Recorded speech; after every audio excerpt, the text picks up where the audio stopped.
আজকাল তো এমন সময়ও আসছে মা বাবাও সন্তানের সাথে বেঈমানি করতেছে।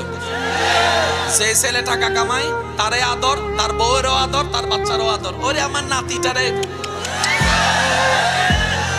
আর যে সন্তানের টাকা কামায় না, তারও আদর করে না, তার বউরও দাম দেয় না, তার বাচ্চাদেরকেও দাম দেয় না, এমনও দাদা দাদি নানা নানি। এই সমাজে কি দিবেন? উচ্চ আওয়াজ একবার বলেন মারহাবা। আদম নবীর উম্মত বলবে এক্সকিউজ মি, আমরা আইসি আগে, কবরে থাকছিও আমরা বেশি। আল্লাহ এটা কি নিয়ম? জিবরাইলে কইব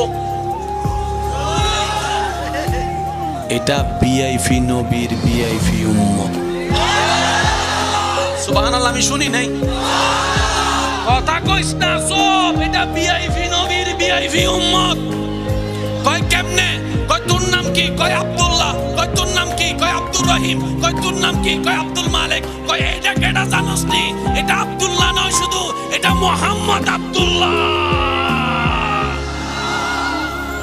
দুই পয়সার দাম আমাদের কারো দাম, শুধু নবীর উম্মত হওয়ার কারণে হাসরের ময়দানও।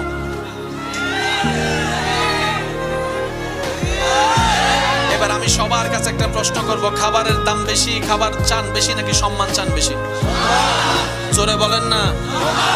আপনার বউ আপনারে ডেইলি 3-4 বেলা খাওয়ায়, কিন্তু 2 পয়সার দাম দেয় না।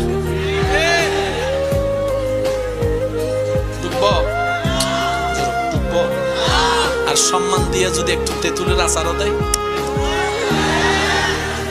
কথা কয় না, কথা কয় না। আচ্ছা, আপনার বউয়ে যদি আপনার বন্ধুর সামনে আপনারা কয়, আপনি আপনার বউরে বলছেন একটু চা বানাই আনেন, তোমার চা তুমি বানাই খাও, কথা কয় না। আমি কেন কই, তোমারও জোরে কর না। আল্লাহ আমাদের যুবক ভাইদেরকে বুঝার তৌফিক দান করুন।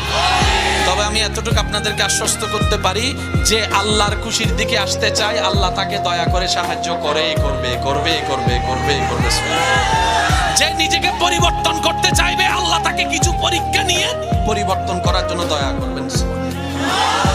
শেষ কথায় চলে আসলাম। আল্লাহ পাক বলে আমার নবীর উম্মতরা, হিসাব শুরু।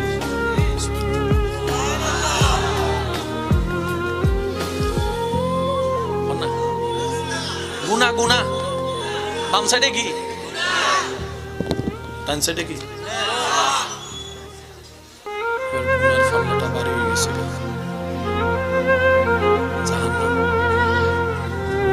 কি আল্লাহ কয় হিসাব তো এবার সে যাইতে যাইতে বলো, আল্লাহ দয়া করো, আল্লাহ দয়া করো, আল্লাহ দয়া করো, আল্লাহ দয়া করো, আল্লাহ দয়া করো। হঠাৎ করে নবী রহমতুল্লিল আলামিন সামনে, বুঝবেন নবীর হাদিস অনুযায়ী নবীকে হাসরের ময়দানে 3 জায়গায় পাওয়া যাবে, নবী বলেছেন। এবার আমি শুধু মিলাচ্ছি। নবী বলবেন কোথায় নিয়ে যাচ্ছ? ইয়া রাসূলুল্লাহ, এই হিসাব টিসাব শেষ, গুনার পাল্লা বাড়ি জাহান্নামে। আবার আসো, দাড়ি পাল্লাই আসো, আবার আসো। আমি আলেমদের একটু দোয়া চাচ্ছি, আবার আসো। ফেরেশতা কো আল্লাহ কথা কইস না, আমার হাবিবে যেটা কই এটা কর, কারণ আমার নবী খুশি, আমি খুশি। এবার তারিফ আল্লাহ দিবে, গুনাহ বেশি, তারিফ আল্লাহ দিবে, গুনাহ বেশি, তারিফ আল্লাহ দিবে, গুনাহ বেশি। 3 বার শেষ। এবার নবী একটা কাগজ নিয়ে নেকির পাল্লায় রাখবে, সাথে সাথে নেকির পাল্লা ভারী হয়ে যাবে। ফেরেশতা কো আল্লাহ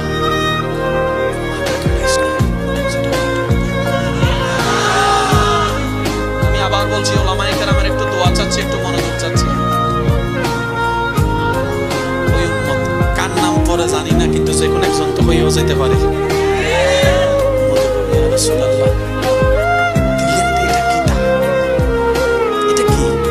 নবী বলে যে ওই যে গোপন ঘরে রাতের বেলায় তুমি আমার মোহাব্বতে দরুদ পড়েছিলা,